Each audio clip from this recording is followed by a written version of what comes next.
দিচ্ছি তোমার ইয়েতে সব রয়ে গেছে। তোমার আজকে অফ না? আজকে তো সেকেন্ড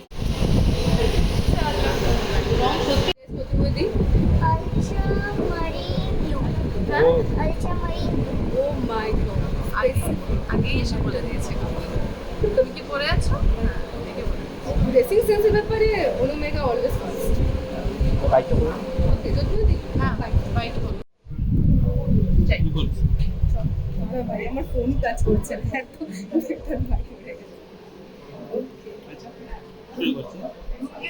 তুমি না? হ্যাঁ আমি ধরকে বাবা 50 বা 75 আমরা তো প্রচন্ড খুশি। তোমরা কতটা খুশি, মানে তুমি কতটা খুশি? খুশি গো, মানে দর্শকের কাছ থেকে এত ভালোবাসা পাচ্ছি আমরা। দর্শকের জন্যই তো বানানো সিনেমা, দর্শক আমাদের ভগবান। এত এত এত ভালোবাসা দিচ্ছে, দেখতে দেখতে 75টা দিন পেরিয়ে গেল। এভাবে 100 দিন আরো আরো অনেকগুলো দিন পার করতে চাই। দর্শকের আরো অনেক ভালোবাসা চাই, আমরা খুব ভালো লাগছে। আর আজকে দর্শকদের যত রিভিউ পাচ্ছে, মানে এই কদিন ধরে যত রিভিউ, মানে সেটা তোমাকে কত আপ্লুত করছে? ফার্স্ট সিনেমা দেবদার সাথে আর এত রিভিউ। খুব ভালো লাগছে, বিশ্বাস করো। মানে দর্শকের চোখের জল দেখেছি আমি সিনেমা হলে বসে সিনেমাটার জন্য। ওই যে আমি প্রথম থেকে একটা কথা বলি, বাবা আর সন্তানের যে অদ্ভুত একটা সম্পর্ক এখানে দেখানো হয়েছে না, এগুলো কিন্তু আমাদের ঘরের গল্প। আমার বাবার সঙ্গে আমার এই সম্পর্কটাই, আমার বাবা আমার জন্য সব কিছু করতে পারে, তো সেটাই আমরা সিনেমার মাধ্যমে ফুটিয়ে তোলা। কোথায় যে টেবিলটাতে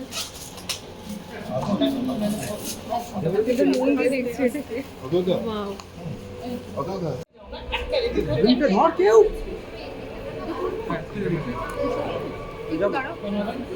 রোলিং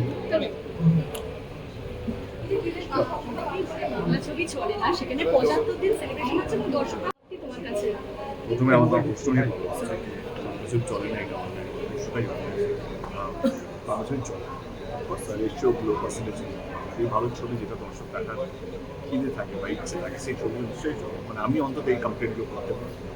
2025 খুব ভালো কেটেছে। ধূমকেতু দিয়ে শুরু হয়েছিল, রঘু ডাকা প্রজাপতির জন্য চারটি দিন সেলিব্রেট করছি। আমার এখন মনে আছে হল না পাওয়া থেকে, হলের বাইরে গেট লাগানো শো না পাওয়া থেকে, সেখান থেকে আজকে 75 ডেজ।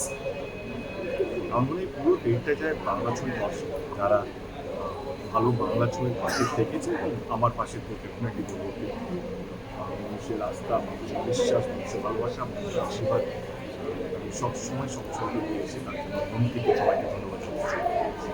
আচ্ছা দেবদা 2025 তোমার না the finest actors of our generation, এবং রূপমের সাথে আমি অনেক কাজ করেছি। যখন আমরা এই স্ক্রিপ্টটা লিখছিলাম তখন আমার মনে হলো একজন মহিলা যে পিলার অফ স্ট্রেংথ ছিল কারিম ভাই। তো আমার মনে হয় রুক্মিণী এই চরিত্রটা খুব সুন্দরভাবে ফিট করছে, এবং আমার মনে হয় ওর থেকে ভালো এই রোলটা আমার চোখে হয়তো কেউ কম লোকে রেখে দিয়েছে। তো সেখানে রুক্মিণী অনেকদিন শুটিং হয়েছে এই ছবিটার মধ্যে, কেন দুর্দান্ত